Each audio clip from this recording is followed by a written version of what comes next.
Welcome in, everyone, to Spiritual Roots Podcast with me, Misty. Thank you so much for being here today. I really appreciate it. Today's episode is all about dogs. This episode was inspired by my dog, Bandit, our boy that my husband and I picked out. Had a farm, and he was amazing. I've been thinking about him a lot lately. He was our boy. Unfortunately, we had to put him down in February. He got sick, and the treatments that we were doing were not successful. And we just couldn't watch him go downhill any further. So we made that hard decision to let him cross the Rainbow Bridge. And it was the most difficult thing that we ever had to do. And I wouldn't wish that on anybody. He was a purebred border collie. And he was smart, bossy, he was very energetic, and he loved the winter time. This was his season. He loved swimming, he loved going for rides, and he was just the best dog. We loved him so much. His bed is still up. We don't have it in us to take it down, and he just still lives in our house, and we miss him so much. And I've been thinking about him a lot lately, and I was like, the bond between humans and dogs is pretty damn strong. And I was like, I'm going to do a whole episode about it. So I just wanted to say, if you had to lose a four-legged friend this year or any time and it still sits with you, I just want to say from the bottom of my heart that I am so sorry and I understand that pain. So I'm going to be done rambling here, and let's get in to an episode all about dogs.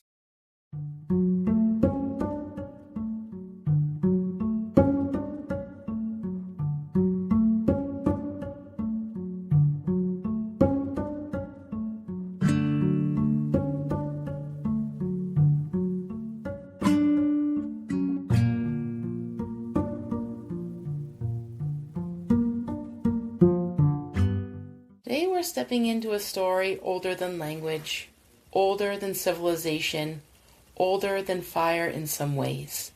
The story of how humans and dogs found each other. How two very different species began walking side by side, soul to soul, paw to hand. This is a tale woven from instinct, survival, companionship, and a kind of quiet magic that science can't explain, but our hearts already knew. Our relationship with dogs is one of the oldest interspecies bonds in the world. Long before the first crops were planted or the first villages were built, humans were still nomadic families moving with the seasons. And somewhere out there, in the cold blue hush of the Ice Age, wolves began watching us. Most scholars believe the story didn't start with humans capturing wolf pups, but rather wolves choosing us. The gentler, less fearful wolves likely lingered near human campsites, drawn by leftover bones and scraps. Over generations, those wolves grew friendlier, smaller, softer featured. Humans benefited from their warming howls and keen senses. Wolves benefited from safety and food.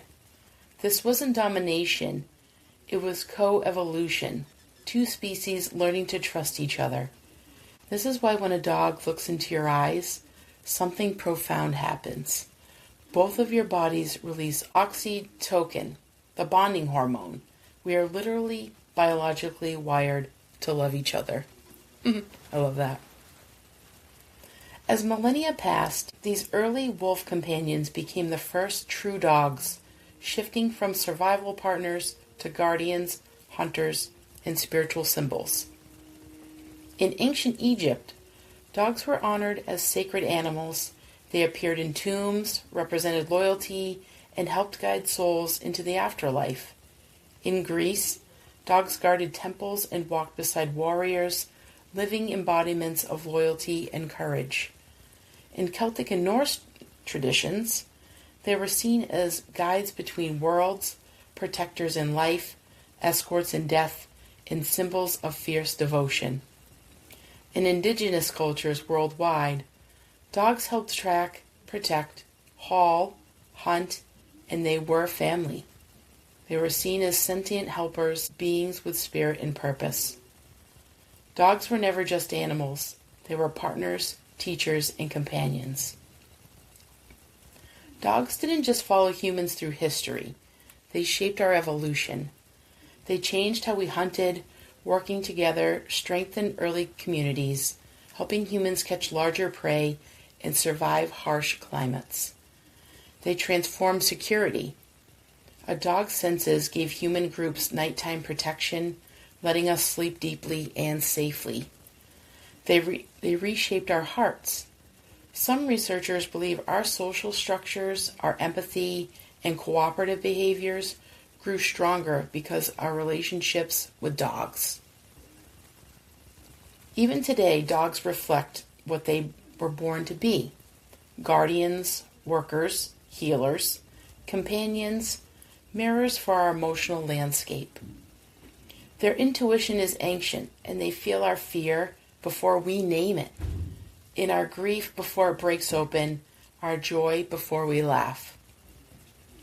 So let's fast forward to the present. Dogs aren't just helpers or protectors, they're family. They sleep in our beds, star in our photo albums, go on vacations with us, and carry pieces of our heart in their paws. Their jobs have expanded to therapy dogs helping children and elders, service animals guiding and supporting, emotional support companions, search and rescue heroes, canine detectives, medical alert dogs sensing seizures or blood sugar changes. Long ago, they warned us of predators. Today, they warn us of emotional storms. From wolves chasing campfire scraps to pups curled at our feet on the couch, it's one of the greatest love stories ever told. And I just love that. It is so true. Psychologists say dogs give us unconditional positive regard, a rare, precious thing. Spiritually, many believe dogs come into our lives as guides, grounding forces, or healers in fur coats. Whether you see them as companions, teachers, or earth angels, one truth threads through every culture and every era. Dogs choose us just as much as we choose them. Their loyalty is ancient, their love is instinctive, and the connection we share is one that has been building for tens of thousands of years. Let's take a quick break, and when we come back, we will talk about dogs as spiritual symbols across cultures.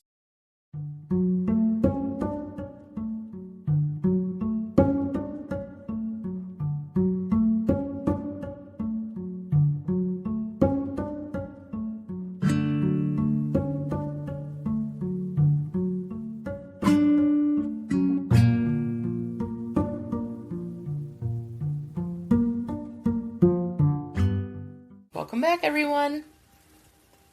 Dogs hold a sacred place in myth and folklore around the world, and while each culture tells the tale differently, the themes are remarkably similar: protection, intuition, loyalty, and passage between worlds. In Celtic lore, dogs were tied to healing in the other world.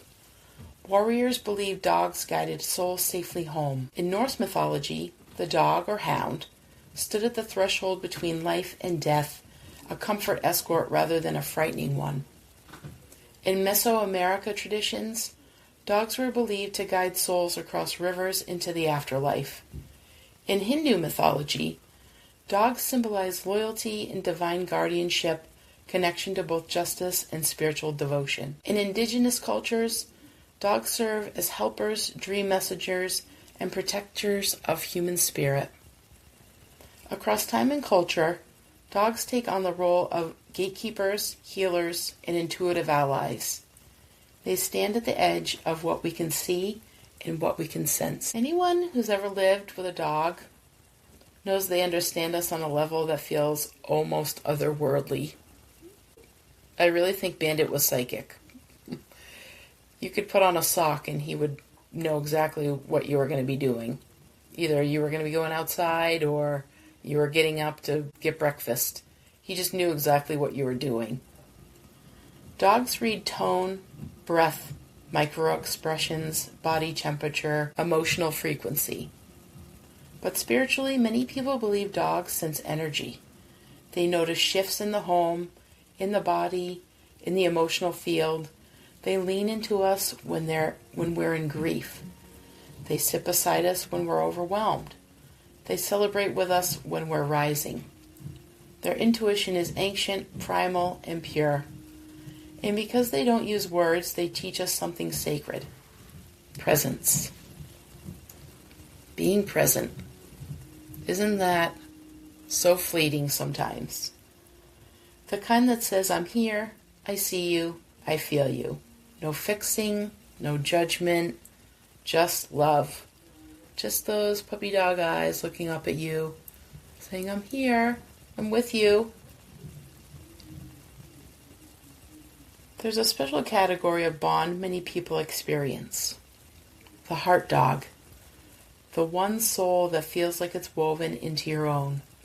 Some call it a soul companion, others a familiar, others simply my dog.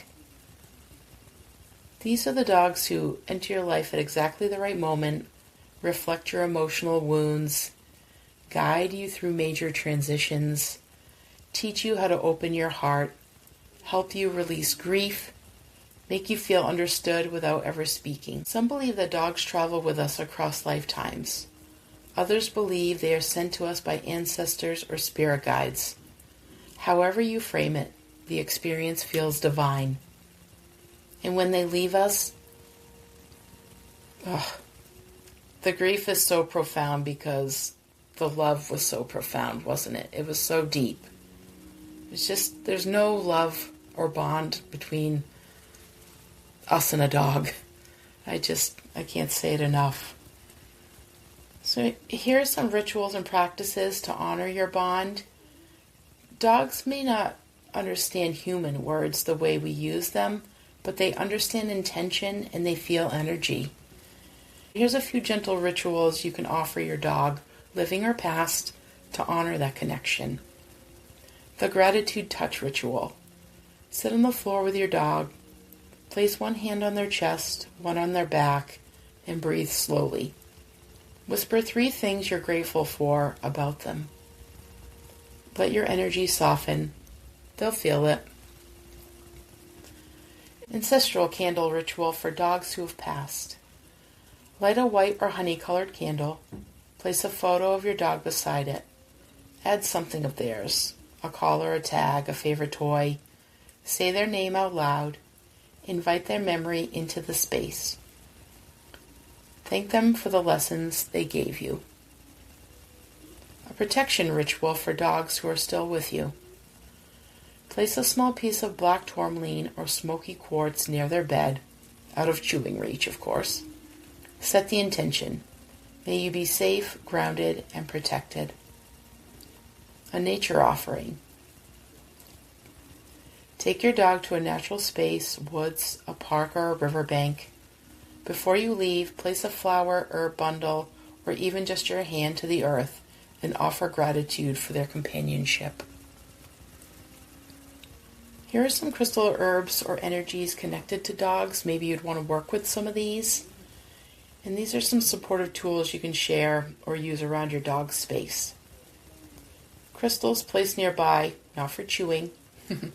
Rose quartz for unconditional love. Black tourmaline for protection.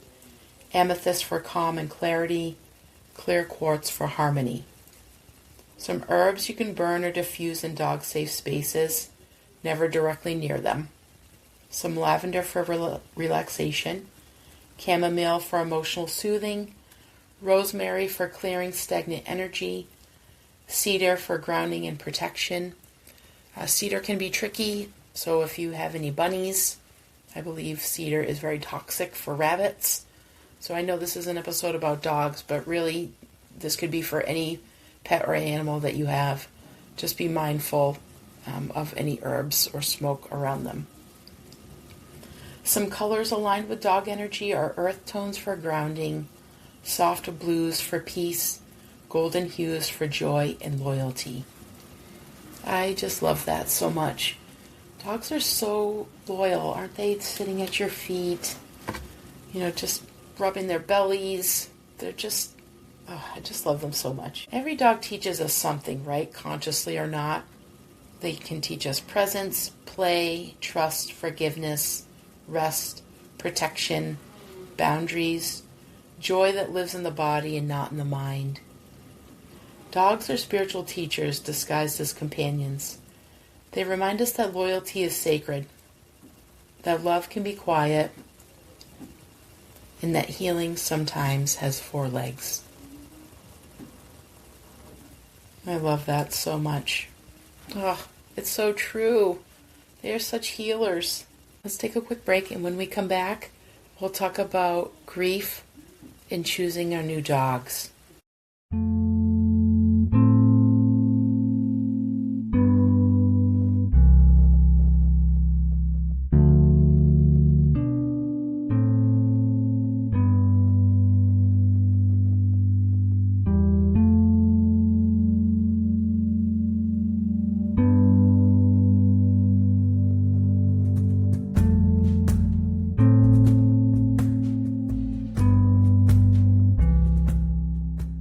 Welcome back. If you've ever loved a dog, you know the grief that follows is unlike any other. It's quiet, intimate, woven into routines, the empty bowl, the still bed, the silence where they used to breathe. Grieving a dog is losing a companion, losing a source of unconditional affection, losing a constant presence. You lose a part of your daily life and a part of your heart. But here's the gentle truth. Love that's strong does not vanish. It transforms. So maybe your dog has passed and they've come to visit you in their dream. That happened to me after Bandit crossed over. He definitely came to me and visited me in dreams. Many people report vivid, comforting dreams of their dogs after they pass. In spiritual traditions across the world, animals appear in dreams to offer reassurance, healing, or guidance. Dream visits often have a few common signatures. The dog appears healthy, youthful, and glowing. They sit calmly rather than running or hiding. They make direct eye contact. The dream feels real rather than symbolic. You wake up feeling peaceful and not distressed. These dreams aren't random. They're connection. In dream work, animals, especially bonded companions, are believed to slip through the subconscious when our defenses are down. They come to check on us, comfort us, or say the goodbye we weren't ready for. Oh, so tough. Pay attention to how they behave, whether they lead you somewhere, what emotion you feel when you wake. These details often hold meaning. I would suggest also, if you don't keep one already, a dream journal or just a journal in general where you can jot down these dreams if you are called. And you could reflect maybe on the meanings and messages a little later on, see if anything comes up at some point in time down the road. It's a good practice to get into if you're called to do that. Some signs your dog is still with you. For those open to spiritual messages, dogs have a beautiful way of making their presence known. Common signs include hearing their footsteps or collar jingle. Totally heard that when Bandit, like the first few days Bandit was gone, we heard him coming up the stairs from his bed, especially in places where you used to hear it regularly. Feeling a warm spot on the bed or couch, a sudden heat or pressure in the place that you always rested. Seeing flashes of their shape or color, peripheral glimpses, especially during grief or stillness. Smelling their scent, a sudden unmistakable whiff of fur, shampoo, or treats. Finding their name or symbol repeatedly. Patterns that feel like gentle taps from the universe. Another animal acting strangely. Pets staring at corners, wagging at empty space, or settling where your dog once slept. Oh, Motley does that. Motley totally does that. Motley is our new dog after Bandit, and he often lays where Bandit was laying right before we took him to the vet. We always mention that. These signs aren't coincidences. They're reminders, moments of connection, echoes of a soul that still walks beside you. They're always with us, aren't they? Some people feel their dog shift into a guardian role after passing. This aligns with ancient beliefs from cultures around the world. Dogs are seen as threshold protectors, guarding between worlds, emotional guardians, comforting during grief, fear, or loneliness, home guardians, maintaining their protective energy around the space. Bandit was totally our sentry. He had his spot out on the deck, and he would just face out towards the road. He would do his rounds around the property. He was our home guardian for sure. Spirit guides, helping us navigate transitions or spiritual growth. You may notice a sense of being watched over, a calmness during emotional storms, an intuitive presence when you're deeply sad, dreams during major life events. This isn't imagination, it's continuity. A dog's love is a form of spiritual guardianship. Here are a few more rituals for continuing the bond. These are gentle rituals to keep your dog's spirit close without clinging to grief. And I think that's a tough one, especially if it's still fresh. You could create a memory altar. Create a small space with a photo, a candle, a collar or a tag, a crystal such as rose quartz, selenite, or amethyst.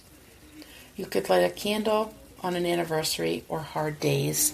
And I did that. I did do that ritual when Bandit first passed. Just when I would think of him, I would light a tea light for him and just say his name. You could do a walk with me ritual. Take a walk in your dog's favorite place. Imagine them trotting beside you, healthy, joyful, and free. Speak to them in your mind or whisper if you feel called. You could place their name in nature. Write their name on a leaf, stone, or paper. Offer it to a stream. Bury it under a tree, or place it in the wind. A heart bridge meditation. Place your hand on your heart. Close your eyes. Visualize a beam of light connecting to your dog. Let gratitude flow through the connection. It's so tough grieving our little spirit animals, isn't it? It's just a grief that it's undescribable. But I'm so grateful that we had him for 9 years. Bandit was awesome. I can't say it enough. And I know that your animals are wonderful too. And I hope that you connect with this in some way and it's useful to you. Let's get into welcoming in a new dog without replacing the old one. Many people feel guilt about loving another dog after loss, and that is a hard truth, isn't it? We feel such guilt, like I'm not ready, or it just feels wrong. But, it's a healing point, isn't it? Here's the spiritual truth. You are not replacing them. You are continuing the lineage of love that they taught you. Your previous dog becomes the lesson, the guide, the ancestor in fur. The new dog becomes the student, the companion, the next chapter. Love expands, it doesn't erase. And many believe dogs on the other side help choose the next one, nudging the universe in subtle ways. And I believe that. A couple of weeks after we put Bandit down, a friend of mine who was very sweet about it, she messaged me. It was like, hey, I know that your heart is probably not ready for this, but this guy needs a home. And I talked it over with my husband, and we really thought about it. We gave it some thought, and ultimately we decided to get Motley, and I'm so glad we did. He's so cute. He's so stinking cute. He's an Aussie, another herding dog, and he also is very bossy. He is adorable. He's energetic. He gets the zoomies, and he just brought back that spark back into the house. And we have another dog, Colt. Colty's adorable too, but he was with us. We still had Bandit, but Motley's the new dog after after we lost Bandit. And I'm so glad that we got him. I'm going to leave you all with a closing reflection. So before we end today, close your eyes just for a moment. Breathe in. Feel the imprint of every dog you've ever loved. The warmth, the joy, the lessons, the healing. Their spirits remain woven into your life's tapestry. They walk with you in memory, in signs, in dreams, and in the space between worlds. Dogs teach us unconditional love in life, and they teach us continuity in death. Their journey with us never really ends. Thank you so much for joining me today, friends. I really appreciate it. I hope you connected with this episode in some way. I'm really glad I did this episode. It brought back a lot of memories. It did bring joy to me. But this episode is for Bandit and for all the dogs out there who have crossed the Rainbow Bridge, and to the ones who are still with us, who still bring us joy and happiness, protection and loyalty, and the goofy things that they do to make us laugh uncontrollably. Enjoy the rest of your day, friends, and thanks again, and take care. Thanks for coming along for the ride, travelers. If you're enjoying the show, please share, like, or leave a review wherever you listen to your podcast. You can find me on Facebook and Instagram, or come join me over on Patreon, where you'll get show updates and have early access to new episodes every Thursday. You can also find me on Buy Me a Coffee. If you have ideas for the show or would like to say hello, you can email me at spiritualrootspodcast@gmail.com. Please keep sharing the show so we can keep finding our spiritual roots together.